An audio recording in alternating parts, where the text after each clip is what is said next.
Welcome and welcome back to your channel easy notes.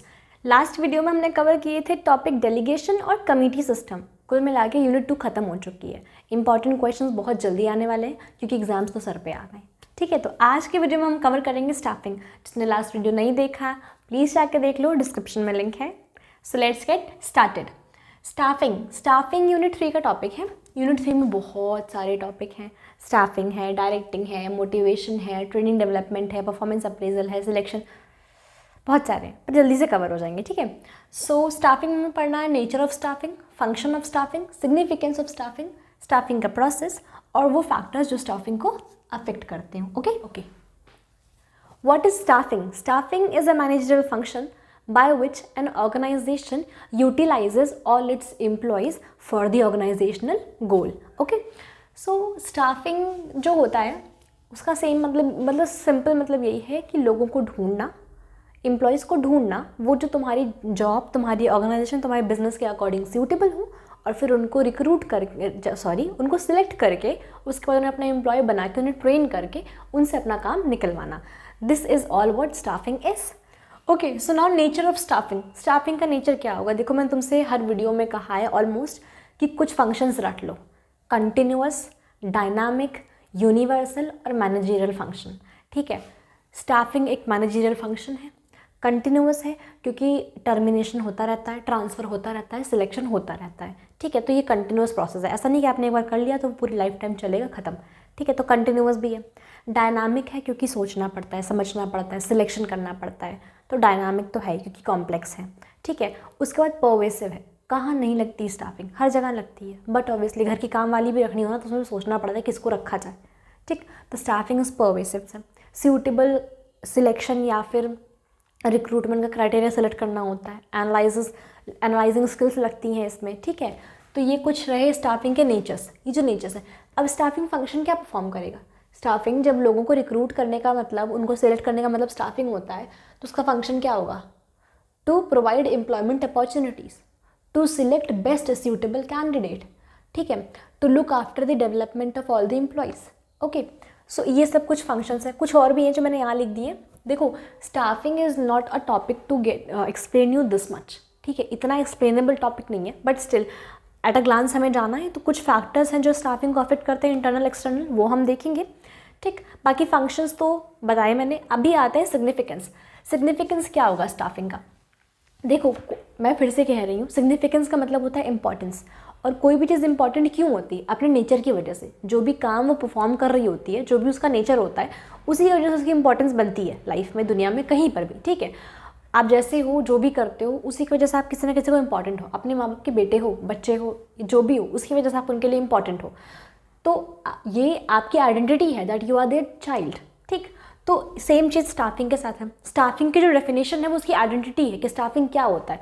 और staffing जो होता है वो सूटेबल एम्प्लॉय को सूटेबल जॉब के लिए सिलेक्ट करना होता है। ठीक, और उनकी डेवलपमेंट की देख रेख करना होता है। तो सिग्निफिकेंस में भी सेम चीज़ें आ जाएंगी। ठीक, like it improves in business growth. देखो, एम्प्लॉय अच्छा होगा तो बिजनेस तो ग्रो करेगी, क्योंकि एम्प्लॉयज़ जो हैं वो रियल एसेट होते हैं। तो staffing is concerned with the management of real assets. ठीक, क्योंकि एम्प्लॉयज़ अगर कुछ नहीं है तो फिर कोई मतलब नहीं है। कितना भी आपके पास हो, पूरे 5M money, machine, market, material and what ever you have, वो बिना मैन के अधूरे हैं। ठीक है, तो staffing is a very crucial function, बहुत इंपॉर्टेंट है। तो ये सारे सिग्निफिकेंस है। बिजनेस की ग्रोथ करनी है तो स्टाफिंग बहुत अच्छी होनी चाहिए। जितनी अच्छी स्टाफिंग होगी उतनी बेटर बिजनेस की ग्रोथ होगी। तो ये इंपॉर्टेंस है स्टाफिंग की। देखो, बुक्स में भी हेडिंग्स अलग अलग होती हैं। आपको नहीं याद हो रहा एग्ज़ाम आने वाला, लास्ट का पीक टाइम, हटाओ हेडिंग। कंसेप्ट याद है ना, मैं इतना कह रही हूँ। डेफिनेशंस तुम रट लो कि स्टाफिंग की क्या है, प्लानिंग की क्या है, कंट्रोलिंग की क्या है, मोटिवेशन की क्या है। उस डेफिनेशन से तुम but obviously functions, significance, nature लिख लोगे अगर मेरे सारे वीडियोस देखे हैं तो। नहीं देखे हैं तो प्लेलिस्ट का लिंक डिस्क्रिप्शन में जाके देख लो। और प्लीज़ सब्सक्राइब कर लो चैनल को और प्लीज़ लाइक कर दो। ठीक है, तो अगर तुम्हें कंसेप्ट क्लियर हो गया, तुमने डेफिनेशन सारी रट ली है एकदम, तो आई कैन बेट यू कि ये सब तो दिक्कत नहीं आएगी। प्रोसेस थोड़ा सा याद करना पड़ेगा, पर जब तुम प्रोसेस भी पढ़ोगे ना तो डेलीगेशन हो गया, चाहे डिसेंट्रलाइजेशन हो गया या फिर डिपार्टमेंटेशन हो गया, प्रोसेस सेम चलता है थोड़ा थोड़ा। अभी हम देखते हैं स्टाफिंग का प्रोसेस। थोड़ा सा रफ ले लो, ये एग्जैक्ट प्रोसेस नहीं, रफ व्यू ले लो। रफ व्यू क्या करोगे, सबसे पहले जॉब अपॉर्चुनिटी को देखोगे कि है कि नहीं है, और है तो उसके लिए एडवर्टाइज़ करोगे या लोग ढूंढोगे, उसे रिक्रूटमेंट बोलते हैं। ठीक, उसके बाद जब लोग आ जाएंगे तो उनमें से इंटरव्यू लोगे या कुछ भी करोगे, उसमें सिलेक्ट करोगे, और उसके बाद जब तुम लोग सिलेक्ट कर लोगे तो सूटेबल एम्प्लॉय को सूटेबल जॉब के लिए जगह दे दोगे, पोस्ट कर दोगे। ठीक है, अथॉरिटी रिस्पॉन्सिबिलिटी दे दोगे। तो ये रफ ओवरव्यू था। अभी देखते हैं एग्जैक्ट प्रोसेस क्या है। ठीक है, तो प्रोसेस में देखो, अभी जो मैंने रफ एनालिसिस बताया उसमें क्या था, सबसे पहले मैंने क्या कहा कि पहले जॉब अपॉर्चुनिटी देखोगे। तो क्यों देखोगे, तुम पहले ये सोचो कि तुम्हारे बिजनेस में लोग कैसे चाहिए, विच मैन पावर यू नीड। तुम्हें स्किल्ड चाहिए कि अनस्किल्ड चाहिए, लेबर चाहिए कि मैनेजर्स प्रोफेशनल्स चाहिए। ठीक है, पहले मैन पावर को देखो। ठीक है, एनालाइज मैन पावर नीड, जो नीड है तुम्हारी। उसके बाद क्या करो, जॉब एप्लीकेशंस या फिर जॉब अपॉर्चुनिटीज़ को देखो कि कहाँ कहाँ तुम्हें मिल सकते हैं। लिंक्डइन से उठाना है कि कहाँ से उठाना है, वो तुम्हारा पॉइंट ऑफ व्यू, उसे देखा। तो नेक्स्ट स्टेप क्या हो गया, looking for job applicants. Job applicants मिल गए, अब रिक्रूटमेंट का मतलब यहाँ पे समझ लो, आगे बार बार आएगा, सिलेक्शन में भी आएगा, हर जगह आएगा। रिक्रूटमेंट का मतलब होता है कि जब आपके पास कोई जॉब अपॉर्चुनिटी है तो आप उसके बारे में एडवर्टाइज़ करें या किसी के भी थ्रू उसको पब्लिक में शो करें कि we have this job opportunity, और आपके पास वहाँ से जॉब एप्लीकेशंस आए कि हम इंटरेस्टेड हैं। इस प्रोसेस को रिक्रूटमेंट बोलते हैं। ठीक है, सिलेक्शन और रिक्रूटमेंट अलग अलग चीज़ें हैं। तो पहले क्या करोगे, पहले रिक्रूटमेंट करोगे, लोगों को बताओगे ना कि हमारे पास जॉब है, हम देना चाह रहे हैं। ठीक, वहाँ से एप्लीकेशंस आ जाएंगी। फिर रिक्रूटमेंट के बाद प्रोसेस आएगा सिलेक्शन का, आप सिलेक्ट करोगे, चाहे इंटरव्यू से करो, चाहे जैसे भी करो, रेफरेंस लेके करो, या वो आपका मर्जी।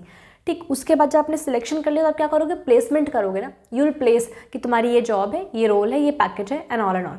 तो उसके बाद रिक्रूटमेंट के बाद सिलेक्शन, और सिलेक्शन के बाद प्लेसमेंट। अब आपने प्लेसमेंट दे दी, तो आप प्लेसमेंट के बाद क्या करेंगे, प्लेसमेंट के बाद आप करेंगे इंडक्शन और ओरिएंटेशन, मतलब उन्हें मिलवाएंगे, सबको पता करवाएंगे कि कौन नया एम्प्लॉय आया है, और जो नया आया है उसको पुरानों से इंट्रोड्यूस करवाएंगे। फर्स्ट मीटिंग हो गई। अब आप उन्हें बताइए जॉब होती कैसे है। तो इसका मतलब क्या, आप उन्हें ट्रेनिंग देंगे, that is training and development. ये स्टेप हो गया, ट्रेनिंग दे दी, ट्रेनिंग डेवलपमेंट हो गई उनकी। ठीक, अब वो काम करेंगे। काम जब उन्होंने कर लिया तो काम करने के बाद आप क्या करेंगे, उनकी परफॉर्मेंस को मेजर करेंगे। तो उसका मतलब आप करेंगे परफॉर्मेंस अप्रेजल। ट्रेनिंग और डेवलपमेंट के बाद अब आएगा परफॉर्मेंस अप्रेजल आपने कर दिया। अब या तो आप प्रमोट करेंगे, या तो डिमोट करेंगे, या तो टर्मिनेट कर देंगे, या ट्रांसफ़र कर देंगे। तो यहाँ पे क्या आया, मूवमेंट प्रोसेस। ठीक है, इसके बाद आप करेंगे उनका movement, what ever you want, अलग करना है, कंपनी से निकालना है, ट्रांसफ़र करना है, वो आपका परफॉर्मेंस के बेस पर डिसीजन होगा। देन उसके बाद लास्ट में आता है लास्ट प्रोसेस है सेपरेशन। या तो वो रिटायर हो जाएंगे, या तो वो कंपनी छोड़ देंगे, या वॉट एवर। ठीक है, तो ये लास्ट प्रोसेस है इसका। तो ये थे कुछ प्रोसेस। देखो, ट्रेनिंग, डेवलपमेंट, सिलेक्शन हो गया, और परफॉर्मेंस अप्रेजल हो गया, ये सब टॉपिक हैं इसके। तो स्टे ट्यून टू अस। उसके बाद नेक्स्ट वीडियो उन्हीं पर है, सिलेक्शन और परफॉर्मेंस अप्रेजल पर। बहुत इंपॉर्टेंट टॉपिक है, सिलेक्शन से तो क्वेश्चंस आते ही आते हैं एग्जाम में। ठीक है, sorry for the throat. Okay, so अभी हम आते हैं उन चीज़ों पे कि the factors which affect staffing, मतलब अच्छी स्टाफिंग अगर हम करना चाह रहे हैं तो ऐसे कौन से फैक्टर हैं जो बीच में आते हैं, आड़े आते हैं। ठीक है, टांग फंसाते हैं अपनी। कुछ एक्सटर्नल फैक्टर्स होते हैं और कुछ इंटरनल फैक्टर्स होते हैं। So let's know them. देखो, मैंने तुमसे कहा है पहले भी वीडियोस में, जिन्होंने नहीं देखा प्लीज़ जाके देख लो, बहुत हेल्प होगी एग्जाम में, कि जब एक्सटर्नल वर्ड आ जाए दैट मीन्स कि बिजनेस का एक्सटर्नल इन्वायरमेंट। एक्सटर्नल इन्वायरमेंट क्या होते हैं, गवर्नमेंट होती है, सोसाइटी होती है, और टेक्नोलॉजी होती है, और नेचर होता है। यही 4 एक्सटर्नल इन्वायरमेंट होते हैं। नेचर पे आपका कोई हक नहीं है, नेचर पे आपका कोई भी कंट्रोल नहीं है, वो कुछ भी कभी भी हो सकता है, तो वो एक्सक्लूड कर दो। सोसाइटी पे भी आपका कोई कंट्रोल नहीं है, दुनिया कुछ भी कर सकती है। ठीक है, टेक्नोलॉजी पे कोई कंट्रोल नहीं है, लोग दिन भर लगे हुए इनोवेशन करने में। ठीक है, कभी भी कुछ भी नया आ सकता है, और गवर्नमेंट का तो कोई भरोसा नहीं है, वो हर 5 साल में बदल जाती है। ठीक है, तो इसलिए ये है कुछ एक्सटर्नल फैक्टर्स। अब देखो, एक्सटर्नल फैक्टर्स क्या होंगे जब आपको स्टाफिंग करनी है। मान लीजिए आपका बजट है कि मैं महीने में 8,000 रुपये दे सकता हूँ लेबर्स को, पर लेबर लॉ है कि you have to give 700 per day to a labour. तो अगर उसके अकॉर्डिंग आपको 2 लेबर रखने तो हो ही नहीं पाएगा ना, इट्स नॉट पॉसिबल। तो वहाँ पे भी अच्छी स्टाफिंग आप नहीं कर पाओगे। आपको या तो ऐसा लेबर चुनना पड़ेगा जो कम में राज़ी हो रहा है, और अगर कोई कम में राज़ी हो रहा है दैट मीन्स कि कहीं ना कहीं स्किल की इशू है। ठीक है, तो वो हो गया। अब पॉलिटिकल प्रेशर होता है कभी कभी, ठीक है, कि हम इस कम्युनिटी को ही तुम जॉब दोगे, यही इसी रीजनल जगह पे या इसी रिमोट एरिया में ही तुम इंडस्ट्री खोलोगे, तो वहाँ पे इश्यूज आ जाते हैं। और सबसे मेन इशू तो ये होता है जो सोसाइटी में होता है, वो है ह्यूमन रिसोर्स, ठीक है। अभी बहुत कॉमन है बेरोज़गारी, तो ये वही इशू है, ठीक है। लाखों लोग हैं सेम डिग्री के साथ, बट स्किल्स किसी के पास नहीं है उतनी, तो ये कुछ एक्सटर्नल फैक्टर्स हैं, ठीक है। ओके, अभी आते हैं इंटरनल फैक्टर्स पे।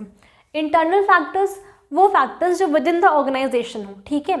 तो अब इसमें क्या होगा, ऑर्गेनाइजेशन का साइज़ अगर वो छोटी है तो वो ज़्यादा एम्प्लॉय क्यों रखेगी, तो वहाँ पे एम्प्लॉयमेंट अपॉर्चुनिटीज़ भी कम होंगी ना, क्योंकि वो छोटी है, तो वहाँ पे रिक्वायरमेंट कम होगी, अपॉर्चुनिटीज़ कम होंगी, वो ठीक है, हटाओ।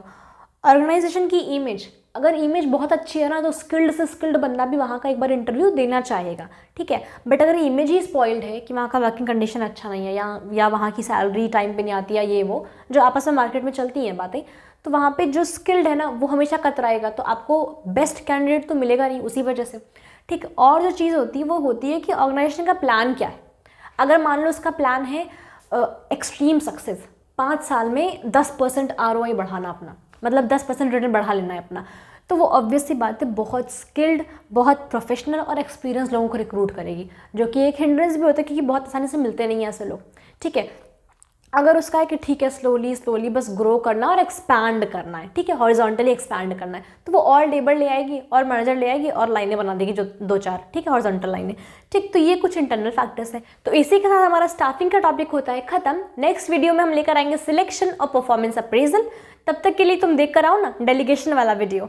Stay tuned to us.